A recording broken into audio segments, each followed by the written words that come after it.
El payaso asesino.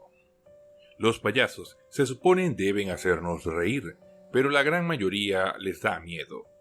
Pero existió un payaso que logró causar un terror mucho más profundo y del que vamos a hablar hoy.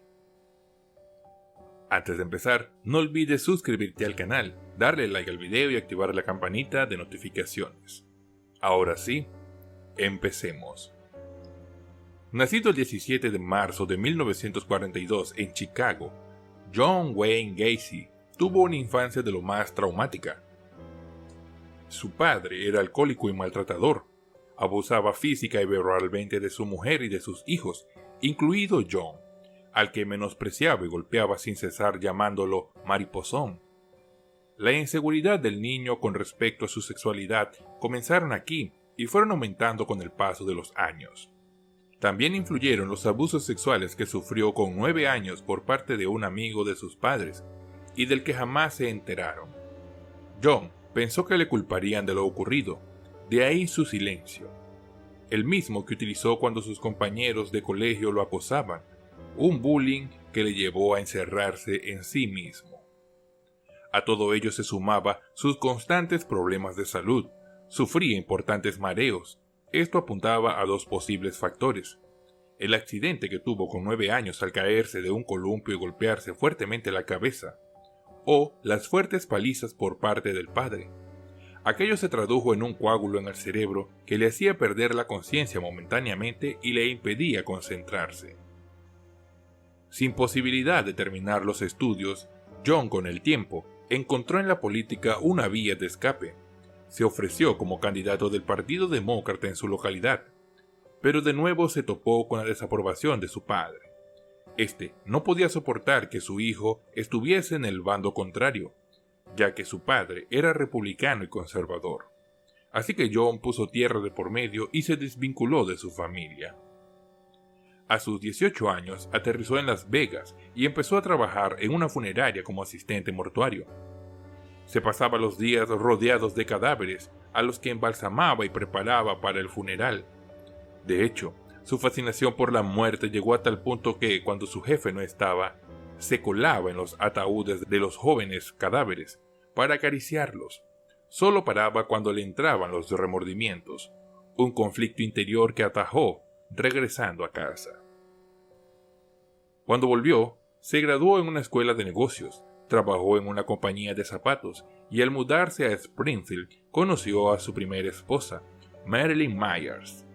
En 1964 la pareja contrajo nupcias y tuvieron 2 hijos, y posteriormente se mudaron a Waterloo, en Iowa, donde dirigió varias franquicias de la cadena KFC que eran propiedad de su suegro. Pero las fantasías homosexuales de John no cesaban.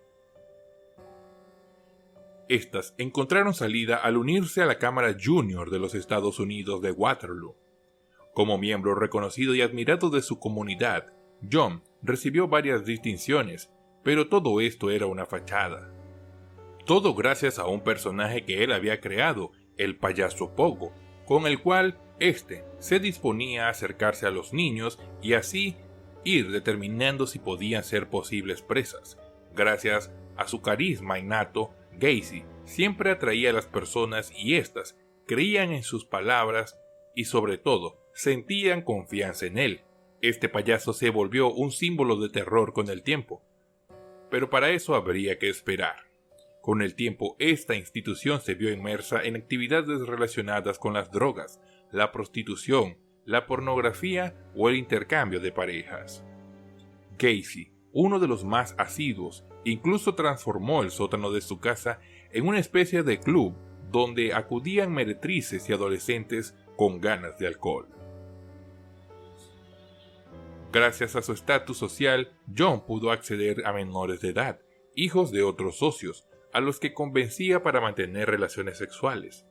Su primera víctima fue Donald Borges, de 15 años, al que engañó diciendo que le pondría en una película X.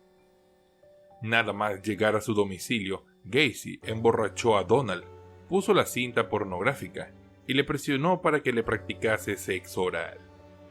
El adolescente lo hizo, pero se lo contó a sus padres y terminaron denunciándolo ante las autoridades por abuso sexual. Tras ser detenido y llevado ante un tribunal, John alegó que era víctima de acusaciones falsas y de una estratagema para desprestigiarle políticamente, ya que el padre de Donald era su rival en la Cámara Junior.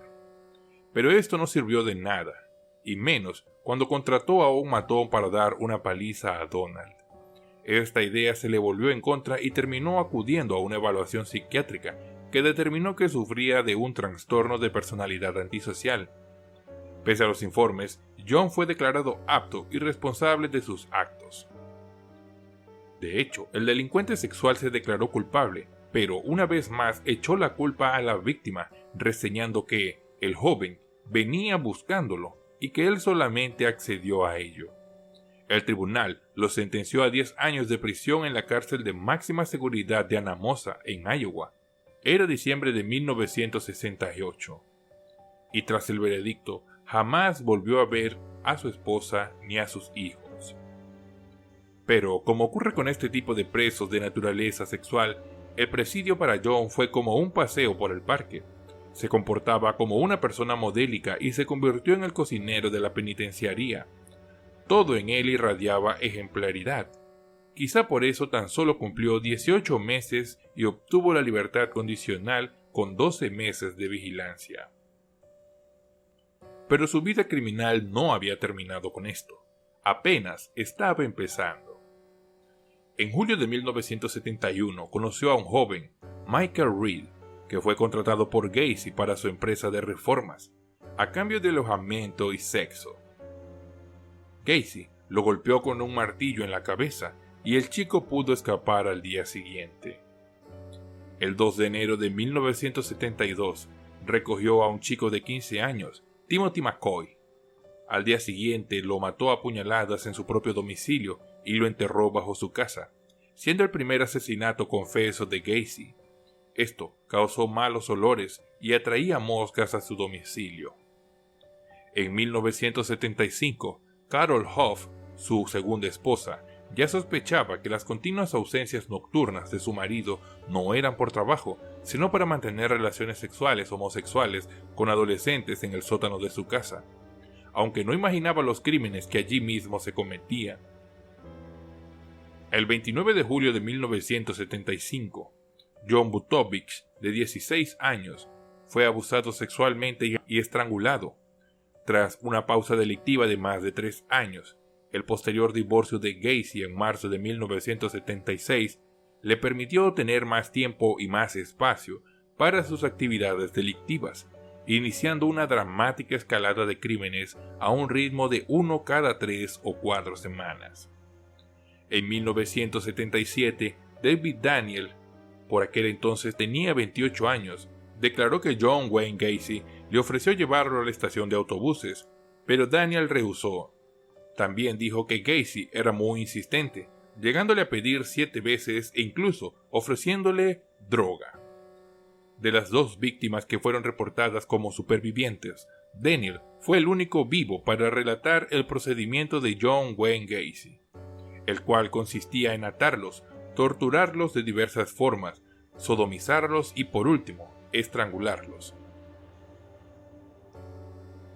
Si habláramos de todos los crímenes y de todas las víctimas de Gacy, este video sería eterno, pero en total, Gacy confesó acabar con la vida de 33 jóvenes, siendo la muerte de Robert Pierce la que lo hizo caer. Pues resulta que Pierce había hablado con una amiga y le habría dicho que iba a una entrevista de trabajo con Gacy, por lo que su desaparición lo señalaba como un posible sospechoso. La policía lo estuvo siguiendo y vigilando, lo cual desesperó al asesino, quien, víctima del acoso, decidió entregarse. Posteriormente, búsquedas realizadas por la policía revelaron el horror: un sótano que se había vuelto un cementerio personal, donde habían cadáveres enterrados en el piso por todos lados. El 6 de enero de 1980 comenzó el juicio contra Gacy en Chicago. Durante el juicio se declaró inocente, alegando problemas de orden mental.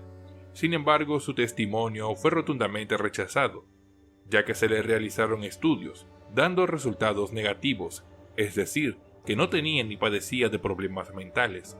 Su abogado argumentó que John tenía lapsos de locura temporal en el momento de cada asesinato, pero antes y después recobraba la normalidad para atraer y disponer de las víctimas.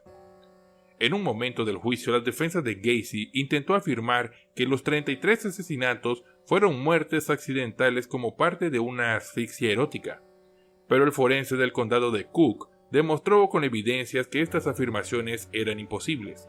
Además, Gacy ya había confesado a la policía y era incapaz de suprimir tal evidencia.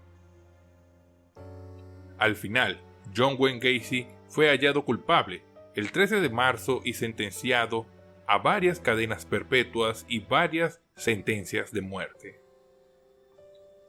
Este fue ejecutado por inyección letal el 10 de mayo de 1994. Sus últimas palabras, que revelan su personalidad y su no arrepentimiento por sus crímenes, fueron: «Matarme no hará regresar a ninguna de las víctimas. El Estado me está matando. Nunca sabrán dónde están los otros. Bésenme el trasero». Y con estas últimas palabras se cerraba el capítulo final de la vida de uno de los criminales más prolíficos de Estados Unidos. Y que nos demuestra que no porque el payaso se ría contigo, es tu amigo. Hasta aquí nuestro video. Antes de irte, no olvides suscribirte al canal, darle like al video y activar la campanita de notificaciones. Nos despedimos hasta una próxima oportunidad, aquí en Crímenes del Mundo. Hasta la próxima.